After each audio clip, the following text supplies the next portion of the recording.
Terjaringnya Bupati Kutai Timur oleh KPK seakan kembali membukakan mata publik. Patgulipat aksi koruptif kepala daerah belum usai membelenggu negeri ini. Terlebih, dugaan kuat korupsi Bupati Kutai Timur tersebut juga melibatkan sejumlah anggota keluarganya. Lalu bagaimana seharusnya publik menyikapi dinasti politik di tanah air? Apakah dinasti politik atau politik keluarga identik dengan kerentanan perilaku koruptif? Kita akan diskusi soal tersebut malam hari ini dengan beberapa narasumber yang tentu bergabung dari luar studio. Saya akan sapa terlebih dahulu ada Pak Ali Fikri, PLT Jubir Bidang Penindakan dari KPK. Selamat malam Pak Ali, apa kabar? Selamat malam Mas Baik, Renhat. saya juga akan Baik, sapa. Alhamdulillah. Alhamdulillah, terima kasih Pak Ali. Saya akan sapa juga Pak Laude Muhammad Syarif, Wakil Ketua KPK periode 2015-2019. Pak Laude, selamat malam, kabar baik Pak? Selamat malam, baik-baik. Baik, dan juga ada Bang Donald Faris, Koordinator Divisi Korupsi Politik dari ICW. Bang Donald, selamat malam, apa kabar? Malam Mas Reinhardt, baik. Baik, Bapak sekalian kita membahas melihat apa yang terjadi dari OTT di Kutai Timur ini mungkin kembali membuka mata kita bahwa dinasti politik berpotensi sekali untuk terjadi praktik-praktik korupsi seperti yang terjadi di Kutai Timur ini. Saya mungkin pertama ke Pak Ali dulu ya. Pak Ali, sebetulnya bagaimana peran kedua suami istri ini, Bupati yang juga istrinya yang juga merupakan ketua DPRD dari Kutai Timur. Nah, ini peran mereka bagaimana dalam pusaran korupsi ini dan proyek apa sebetulnya yang dimainkan begitu? Seperti apa alur ceritanya ini, Pak? Baik Mas Renhat. Jadi kemarin kita KPK melakukan tangkap tangan ya terhadap beberapa pihak dan kemudian setelah melakukan pemeriksaan kami sudah umumkan juga kemarin ada 7 orang tersangka. Dua di antaranya ini adalah bupati dan masuk istrinya, yang mana istrinya juga menjabat sebagai ketua DPRD di Kutai Timur, gitu ya. Oke. Dugaan tindak pidana korupsi ini yaitu terkait dengan dugaan adanya penerimaan sejumlah uang yang diterima dari para rekanan yang mengerjakan proyek-proyek di Kutai Timur. 2 di antaranya yang sudah kemarin ditetapkan sebagai tersangka oleh KPK di antaranya adalah terkait dengan proyek infrastruktur di Kutai Timur tahun 2009, 2020 dan proyek di Dinas Pendidikan Kutai Timur gitu, Mas. Oke. Renhat, ya. Baik, jadi dugaan atau awalnya ketika KPK mencium ada praktek korupsi dari dinasti politik ini seperti apa, Pak Ali? Ya, dugaannya terkait dengan awalnya kan ada dugaan penerimaan ya dari 2 orang tersangka ini, ya Mas, dua orang tersangka ini kepada Bupati Kutai Timur melalui 2 orang kepala dinas Badan Pendapatan Daerah, Bapenda dan kepala BPKAD. Ya. Ini 2 orang ini juga kakak beradik kebetulan ya, kakak beradik. Dan menjabat jabatan yang strategis ya terkait dengan pengelolaan keuangan anak gitu. 2 orang inilah yang kemudian juga sebagai perantara penerima dan kemudian uang-uang itu dipergunakan untuk kepentingan dari bupati dan istrinya tersebut.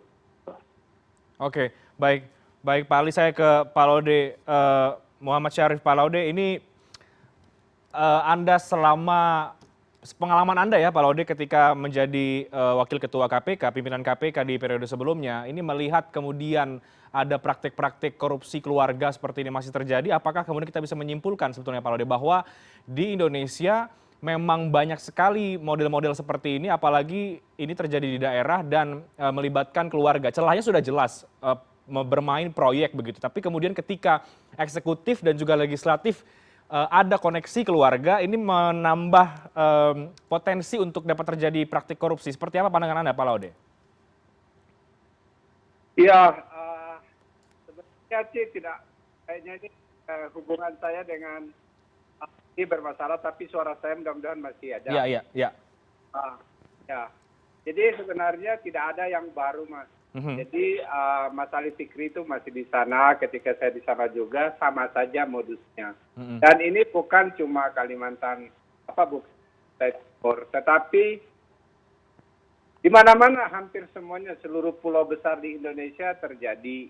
Kalimantan misalnya dari dulu ayahnya anaknya Pak Saukani, Bu Rita juga seperti itu menjadi bupati, akhirnya dua-duanya masuk penjara. Oke. Bahkan keluarga juga masuk seperti itu. Terus banyak sekali yang contoh-contoh seperti itu di mana-mana terjadi.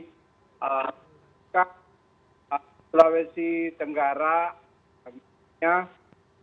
ayahnya mencalonkan diri jadi gubernur, anaknya jadi wali kota, akhirnya ditangkap juga oleh KPK, ayah dengan anak. Jadi sebenarnya ini adalah karena itu saya pikir ini perlu bukan hanya insiden 1 kali 2 kali, tetapi ini adalah sudah penyakit demokrasi Indonesia. Itu terjadi dari Sabang sampai Merauke. Kalau bukan anaknya, adiknya, kakaknya, suami istri, dan lain-lain. Jadi memang sangat menyedihkan kenyataan seperti itu. Pikir saya sampaikan, kita memang ada kekurangan teladan di negeri ini, sehingga itu aji mumpung. Kalau misalnya sudah ada senior yang jadi atau ayah atau apa, akhirnya diikuti juga oleh anak-anaknya seperti itu. Jadi saya pikir sayang sekali waktu itu MK memutuskan lain. Tapi saya pikir ini memang sesuatu penyakit demokrasi Indonesia. Oke, jadi ini sebenarnya bukan barang baru tentu saja, modusnya juga modus yang lama. Tapi dari pandangan Anda, Pak Laude, dari mungkin pengalaman Anda selama menjadi pimpinan KPK, faktor apa yang akhirnya membuat korupsi keluarga ini, dinasti politik ini tetap tumbuh subur, tetap banyak, dan bahkan terakhir kita juga melihat ada lagi yang ditangkap oleh KPK soal di Kutai Timur ini, Pak? Faktornya itu saya pikir banyak. Salah satunya itu karena keserakahan dari orang keluarga tersebut. Karena bagi-bagi kekuasaan. Dia diberi amanah, terus dia ingin wariskan kepada istrinya atau dia waris pada anaknya seperti itu. Yang kedua adalah masyarakat kita juga memang agak sakit secara demokrasi seperti itu. Karena dengan banyaknya politik uang, incumbent itu kan menguasai resources, sehingga gampang sekali terjadi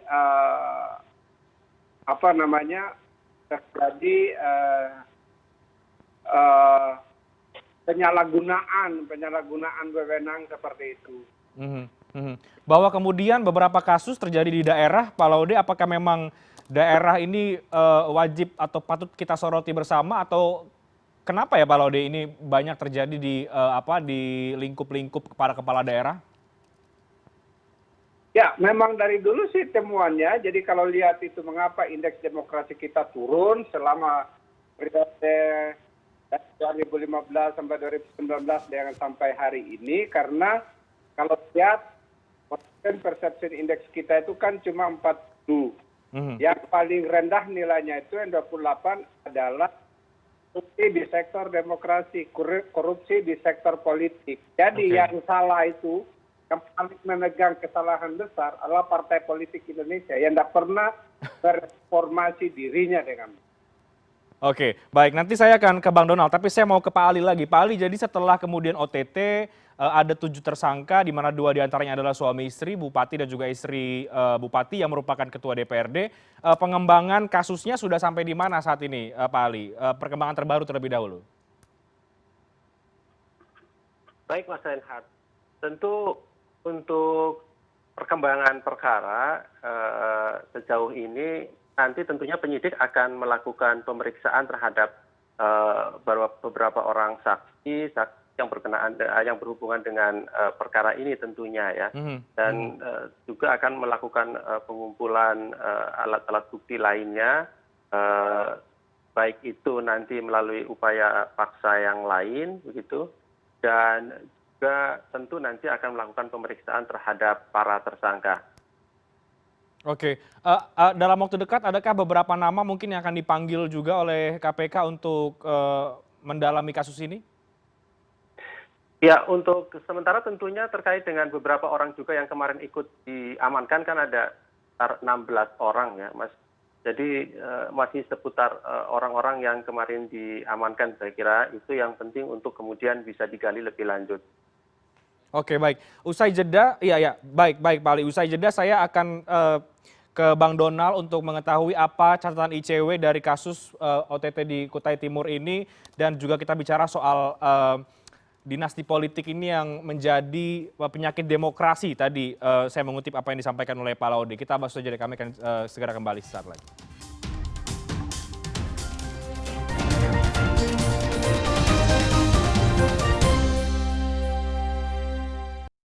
Baik, Anda kembali di Prime News. Kita masih membahas soal dinasti politik yang rentan dengan praktik korupsi berangkat dari OTT yang dilakukan oleh KPK di Kutai Timur. Saya ke ICW. Bang Donald, catatan ICW bagaimana Bang Donald melihat OTT yang dilakukan oleh KPK di Kutai Timur ini? Kita bahas dulu dari soal kasusnya deh. Ini melibatkan keluarga yang memang bukan barang baru sebetulnya ya. Ya, lagi-lagi ini sebuah fenomena berulang yang terjadi di dalam demokrasi kita. Saya mengamini apa yang disampaikan oleh Pak Laude tadi, bahwa sesungguhnya ini tidak mengejutkan karena sudah begitu banyak presiden kasus yang menunjukkan bahwa dinasti politik punya implikasi negatif terhadap demokrasi. Salah satu resultannya adalah terjadinya tindak pidana korupsi, dan lagi-lagi ini adalah kasus kesekian kalinya. Lalu di mana letak masalahnya? Sebenarnya, Mas Renhard, sudah banyak studi yang dilakukan baik oleh ICW maupun dari KPK. Kalau kita petakan problem dan akar dari dinasti politik ini ada di political party. Oke. Dinasti politik yang ada di pemerintahan daerah, itu ada etalasenya di dinasti politik yang di partai politik. Coba kita lihat seluruh partai politik yang ada sekarang ini, mayoritas itu menggunakan, katakanlah kita sebut sebagai dinasti politik. Ada ibu jadi ketua umum partai, kemudian meletakkan anaknya menjadi pimpinan lembaga negara. Ada bapak punya partai, kemudian tanpa mekanisme demokrasi yang terbuka, kemudian mewariskan partainya kepada anak. Ini adalah bentuk katakanlah sebagai sebuah akar masalah yang kemudian dampaknya tentu meluas kepada siklus pemilu itu sendiri, demokrasi elektoral itu sendiri. Jadi kalau ada di tataran pusat orang menguasai partai politik karena golongan darah, maka hal yang sama orang juga bisa menguasai partai politik dengan golongan darah yang sama pula di daerah. Nah, kalau di lokal dia sudah menguasai partai politik, maka sudah bisa ditebak dia juga akan menguasai struktur-struktur pemerintahan di lokal. Kasus Kutai Timur ini adalah bentuk bagaimana menguasai partai politik juga akan menguasai lembaga-lembaga negara yang ada, lembaga-lembaga yang ada di daerah. Suami bupati dan istri pimpinan DPR. Dalam logika yang sederhana seolah daerah itu sudah jadi milik dia. Nggak ada lagi sistem check and balances, mekanisme pengawasan, mekanisme pengawasan anggaran dan sebagainya. Karena yang berlaku adalah kekuatan politik. Maka kalau menjawab pertanyaan Mas Renhard, mana bottleneck-nya, mana jembatannya? Jembatannya ada di partai politik itu sendiri. Selama ini rekomendasinya sudah banyak, kajian LIPI, kajian KPK. Tapi nggak ada tuh partai yang benar-benar mau memperbaiki intraparti demokrasinya secara internal, secara sungguh-sungguh. Karena dianggap kalau dia melakukan itu, dia akan bunuh diri secara politik. Oke. Nah, jadi menurut saya tidak ada willingness. Termasuk di antara mereka, di antara orang yang tidak berpartai itu. Saya termasuk hari ini berkeyakinan Willingness itu juga tidak ada pada presiden. Karena presiden sekarang sedang mencoba untuk merintis dinasti politik di daerahnya. Anaknya coba didorong di Solo, menantunya coba didorong di Medan. Iya, iya. Jadi menurut saya, keteladanan politik di tingkat nasional tidak ada. Elit-elit politik senang dengan status quo. Mereka seumur hidup menjadi pimpinan partai politik. Tidak ada intraparti demokrasi. Tidak ada regenerasi politik secara natural. Ya hasilnya kita akan menghadapi masalah-masalah berulang seperti ini saja begitu, Mas Renat.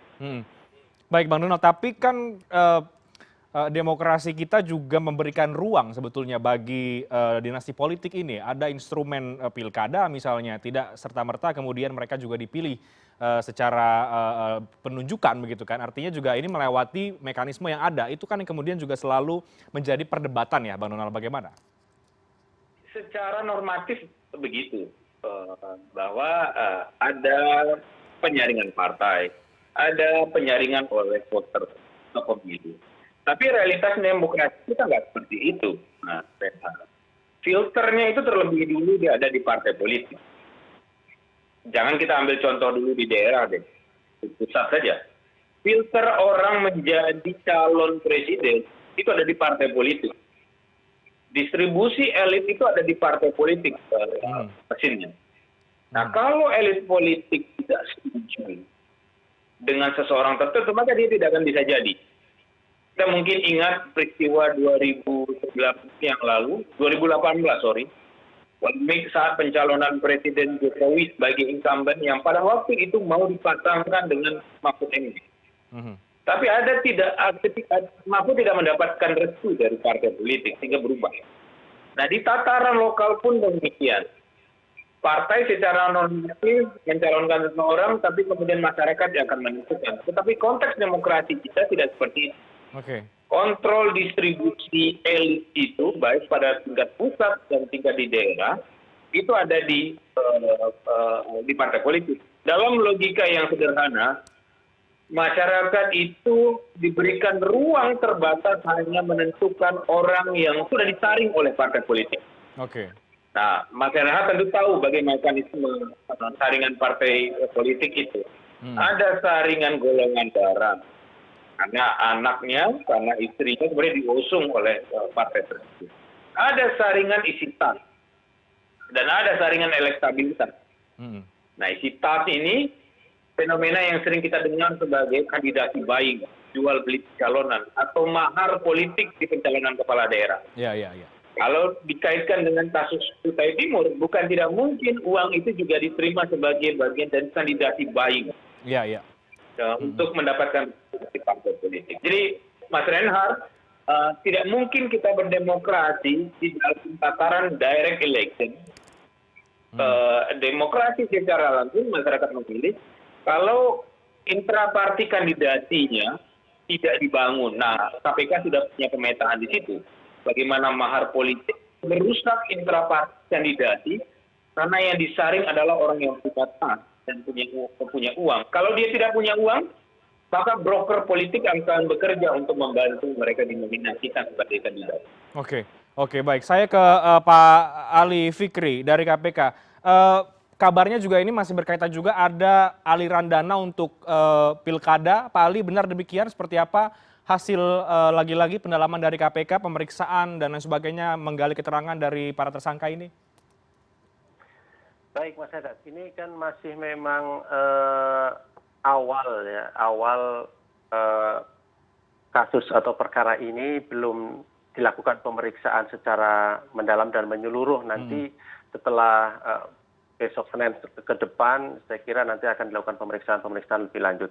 Namun demikian, informasi awal, memang ada beberapa informasi yang berkaitan bahwa dana yang masuk ke ini dari 2 orang kepala dinas tersebut adalah diduga memang digunakan untuk kepentingan bupati, dan ada beberapa informasi yang terkait dengan sosialisasi rencana pencalonan dari Bupati Kutai Timur ini untuk maju ke pencalonan berikutnya.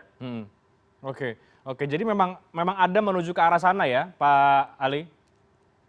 Ya, informasi awal yang diperoleh KPK saat ini demikian.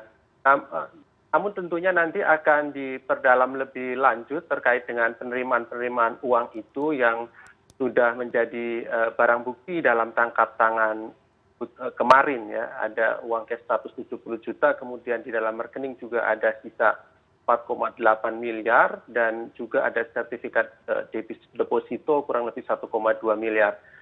Tentang penggunaan uang ini tentunya nanti akan didalami lebih lanjut begitu, Mas. Oke, baik. Pak Laude, tanggapan Anda Pak Laude dari diskusi kita, ini juga berkaitan tadi kalau Bang Donald katakan ini pangkalnya juga ada di partai politik sebetulnya, tadi juga Pak Laude sempat menyatakan demikian.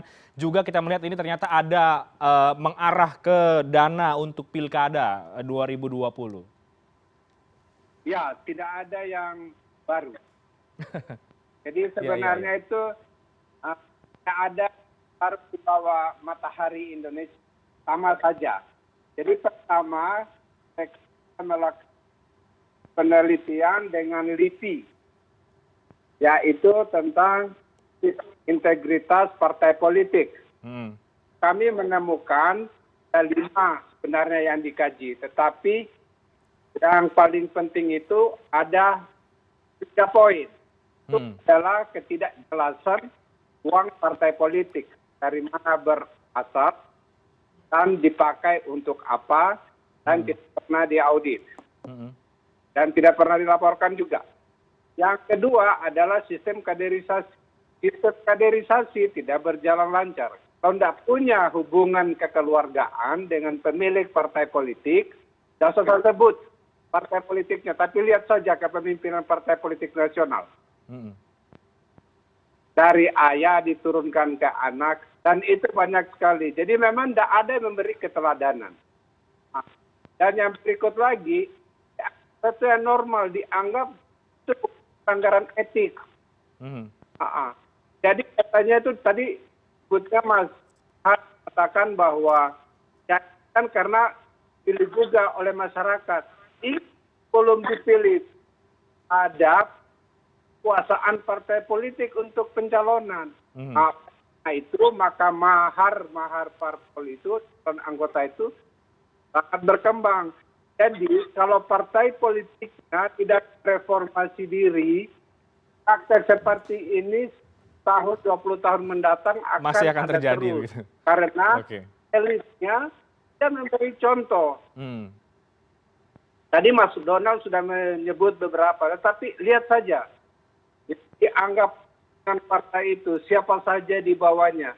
Jadi orang lain yang tidak ada hubungan kekerabatan, yang tidak ada hubungan darah, dia akan bermain di lingkaran luar-luar. Tetapi pemegang kekuasaan tertinggi akan selalu dari seperti itu. Jadi jangan salahkan orang daerah. Orang pusat tidak pernah memberi contoh. Contoh baik itu dari perilaku politik yang lebih baik. Seperti itu. Jadi kan ada seperti ini. Dan itu sudah ditemukan. Dan bahkan sebenarnya KPK sudah memberikan rekomendasi itu dari sejak saya. Kaderisasi itu penting. Itu paling penting. Dan harus mencari yang terbaik. Ini kadernya. Selalu yang baik-baik itu bahkan singkir oleh yang mempunyai hubungan kekerabatan. Itu juga waktu itu kita pernah menangkap salah satu bupati di Jawa Tengah juga. Karena suaminya dulu bupati, jadi ambil istrinya. Sekarang itu akhirnya dilanjutkan oleh wakil bupati yang akhirnya dilanjutin lagi oleh istrinya seperti itu. Ini memang dimanage seperti kerajaan itu. Memang kacau. Yang kedua, hubungan dengan uang untuk pilkada. Ini juga orang yang baru. Jadi kalau kita mau lihat hari waktu itu dan yang itu selalu karena mereka butuh uang untuk mendukung kandidasinya. Sayangnya lagi nih di tengah COVID seperti ini mereka masih mau melakukan hal-hal yang tidak terpuji. Ya, Jadi tolonglah, saya pikir tuh artinya yang paling bersuara itu partai politik dong. Jadi tolong Senar, CNN Indonesia, salah keteladanan negeri ini. Saja saya pikir yang paling penting. Kalau tidak ada teladan, cuma Oke. nggak bisa optimis. Oke, baik. Selain tentu partai politik yang juga tadi dari diskusi kita perlu mereformasi diri ya, tapi melihat dari apa yang sudah kita bahas dari tadi bahwa ini kasus seperti ini masih sangat potensial terjadi dan juga mutar saja di situ lingkarannya dan mungkin terjadi di banyak daerah. Artinya, Bang Donald, bagaimana seharusnya KPK sebagai institusi penegakan hukum untuk kasus korupsi seperti ini melakukan pendekatan seperti apa yang seharusnya memang dilakukan, baik pendekatan penindakan, pendekatan pencegahan yang bagaimana untuk bisa maksimal memberantas dinasti politik yang berperilaku koruptif seperti ini. Tapi kita bahas nanti, usai jeda, kami akan segera kembali.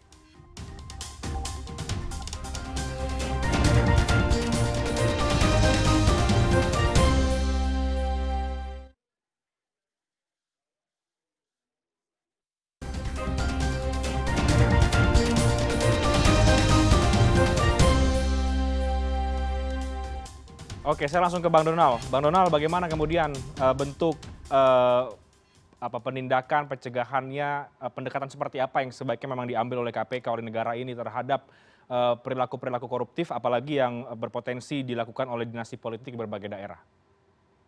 Ya, pendekatan KPK tentu dalam ruang hukum diberikan dua. Ada pendekatan pencegahan, ada pendekatan penindakan. Ya.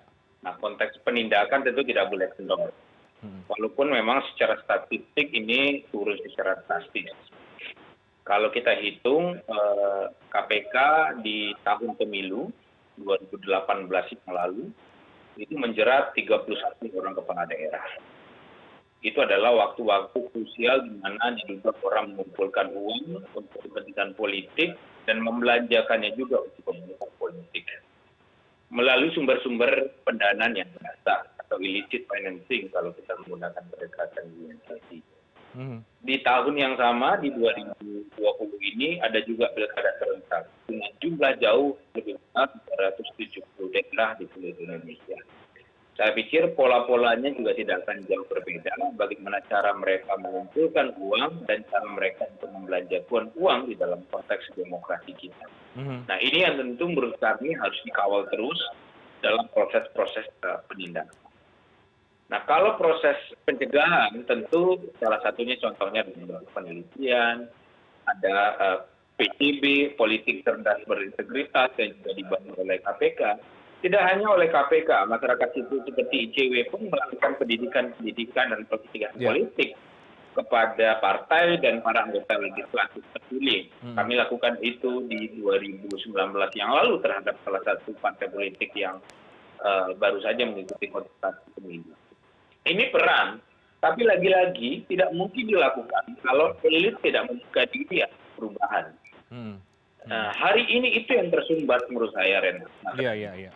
Elit senang dengan status quo. Elit yang saya maksud dalam konteks ini adalah para pimpinan-pimpinan partai politik.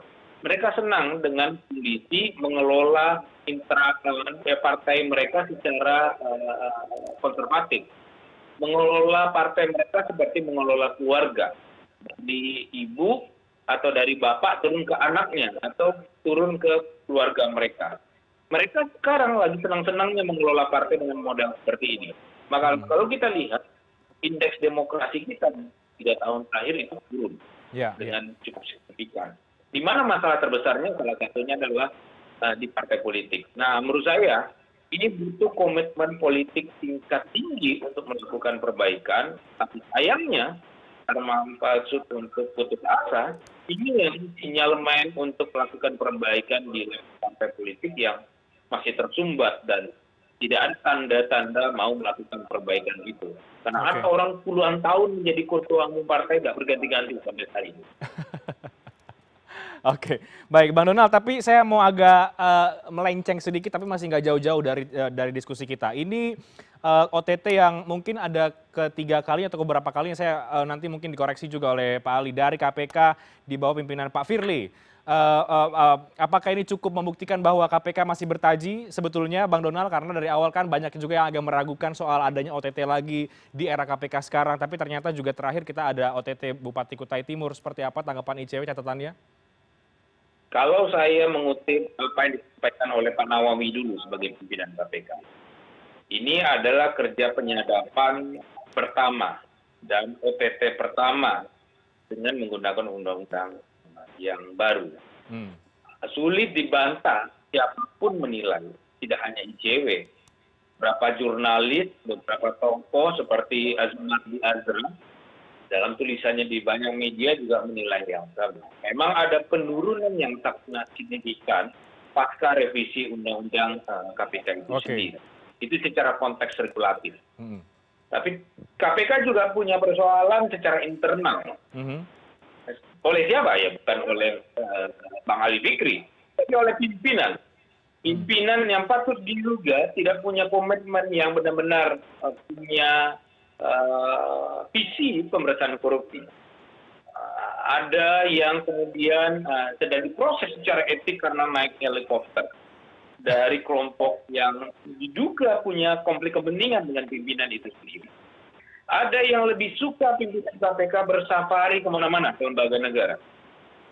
Jadi menurut saya memang secara internal KPK khususnya di level pimpinan, saya tidak mau menggeneralisir pimpinan semuanya, tapi pimpinan tertentu yang memang tidak menunjukkan komitmen pemberantasan korupsi yang benar-benar menyeluruh atau benar. Jadi menurut saya ada dua dilema KPK hari ini, Mas Renhat. Dilema secara regulasi yang memberikan dampak. Kemudian dilema secara pimpinan yang menurut saya secara watak dan karakter sudah sejak awal kontroversial, ditolak secara luas, tetapi masih diloloskan oleh Presiden dan oleh DPR setelah melalui rangkaian sistem proper test. Dan hasilnya menurut saya, secara etik belakangan kontroversi itu semakin menguat dan membuktikan keraguan kita sejak awal. Oke, meskipun kemudian ada OTT juga ini yang terakhir ini, Bang Donald. Ini kan juga membuktikan bahwa memang KPK juga bekerja untuk memberantas korupsi begitu, karena ada OTT yang dilakukan di Kutai Timur terakhir ini. Tanggapan Anda? Secara kalau kita mau menggunakan pendekatan kuantitatif, ini paling enak dan paling menghindari subjektivitas. Secara kuantitatif jauh berbeda dan jauh berubah. Saya sengaja menggunakan pendekatan kuantitatif karena ini cara menghilangkan subjektivitas. Dan data menunjukkan hal itu. Dan maunya sekarang kan, oknum pimpinan tertentu itu kan mau menyapu opini negatif kepada dia melalui satu OTT ini. Maka ada kemudian tiba-tiba orang yang tidak ada sangkut pautnya pernah mengkaji KPK, membuat rilis dukungan terhadap pimpinan KPK tertentu yang dianggap berprestasi. Kami sudah tahu dan punya peta aktor-aktor yang bekerja untuk membangun opini seolah pimpinan KPK tertentu itu bekerja. Jadi menurut saya memang ada persoalannya hari ini, para jurnalis senior punya pandangan yang sama, tokoh-tokoh bangsa punya pandangan yang sama. Ada persoalan serius di internal KPK, tidak pada seluruhnya. Karena saya tidak mau mendegradasi begitu banyak orang-orang berintegritas yang masih terus mau bertahan di dalam, tetapi pada level pimpinan tertentu yang integritasnya kita pertanyakan. Bang Lode pasti tahu maksud kemana itu karena beliau memaknai siapa orang itu. Baik. Saya ke Pak Ali dulu deh. Pak Ali, bagaimana tanggapan Anda? Ini memang ada OTT, tapi ini juga bukan berarti ini menjadi bukti bahwa KPK masih bisa cukup dipercaya lagi oleh publik tadi. Kira-kira begitu apa yang disampaikan oleh Bang Donald. Apalagi kemudian secara jumlah penindakan ini agak menurun secara kuantitatif. Seperti apa tanggapan Anda, Pak Ali? Baik, Mas Renat. Jadi begini, terkait dengan tangkap tangan atau biasa disebut dengan operasi tangkap tangan ya. Yang kemarin itu kan ada di UNJ ya.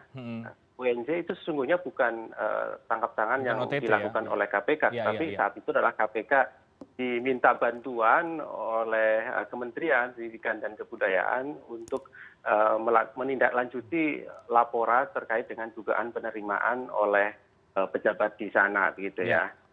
Jadi itu adalah dari KPK sesungguhnya yang melakukan tangkap tangan. Yang kedua ya, ini terkait dengan penyadapan yang dilakukan di dalam perkara yang sekarang kemudian berhasil untuk dilakukan penangkapan. Ya kalau untuk teman-teman ICW mungkin saya pengen dengar ya, kalau memang ini hasil kerja KPK kok tidak mengapresiasi. Gitu. Ini yang saya juga heran. Tetapi begini, KPK tidak perlu juga apresiasi dari Mas Donald Faris saya kira, karena kita tetap bekerja bahwa dalam situasi pandemik semacam ini tetap kita bekerja melakukan untuk penindakan khususnya ya, karena Mas Donald ini melihatnya dari sisi penindakan saja.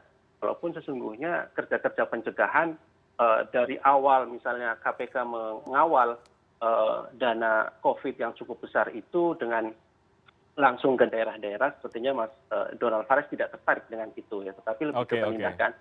Nah, di dalam penindakan sendiri saya kira KPK masih tetap bekerja, surat penyelidikannya keluar, dikeluarkan surat penyelidikan baik itu tertutup maupun secara terbuka, dan kemudian penyidikan juga sudah disampaikan kepada masyarakat, kepada publik, begitu. Kemudian juga penanganan perkara-perkara yang menjadi tunggakan ketika pimpinan yang lalu, ya, Pak Laude, itu juga selesaikan gitu ya oleh KPK ini, begitu.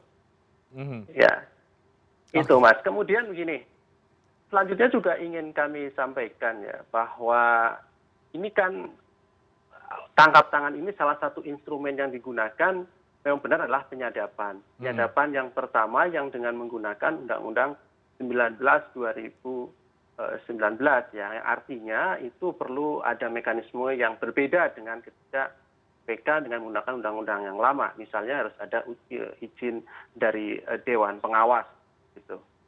Dan faktanya kemudian berhasil ini tangkap tangan yang dilakukan begitu ya. Artinya memang mekanisme proses kerja di KPK ini sudah tersistem dengan baik ya. Siapapun kemudian yang menjadi pimpinan yang KPK yang di sana dan di bawah itu sistem bekerja sudah bagus, sudah baik begitu. Oke, baik. Saya ke Pak Laude. Pak Laude, tanggapan Anda Pak, juga menurut Anda fokus KPK kemudian ke depan ini bagaimana? Apalagi kalau kita melihat dari kasus Kutai Timur juga kita masih harus mengantisipasi bahwa ada pilkada ke depan yang memang ini bisa jadi kemudian menjadi ladang untuk terjadinya korupsi lagi. Seperti apa? Dan juga tanggapan dari apa yang tadi sudah kita diskusikan antara ICW dengan KPK tadi, Bang Laude. Ya, pertama-tama kita harus selalu mengapresiasi apa yang telah dikerjakan KPK, baik itu dari tahan maupun penindakan maupun tentunya koordinasi dan khusus yang berhubungan dengan korupsi partai politik atau korupsi di sektor politik. Itu saya berharap tetap dilanjutkan oleh teman-teman KPK sebagai salah satu bagian yang harus kita seriusi, baik itu dari segi pencegahan maupun dari segi penindakan. Karena inilah yang merusak demokrasi bangsa. Dan itu tercermin dari indeks demokrasi kita, indeks dari demokrasi Indonesia yang menurun, angka dan politik kita juga menurun.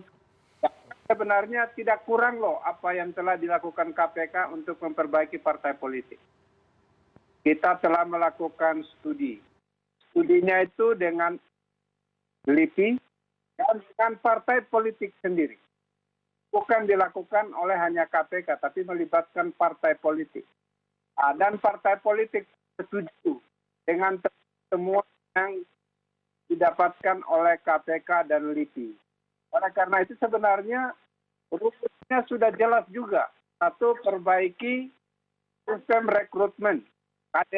Yang kedua, perbaiki sistem kaderisasi. Ya, laporan keuangannya harus jelas. Ya, bahwa kalau ada pelanggaran etik yang terjadi dalam partai politiknya itu harus ditindak dengan tegas. Saya masih ingat di luar kepala itu temuannya.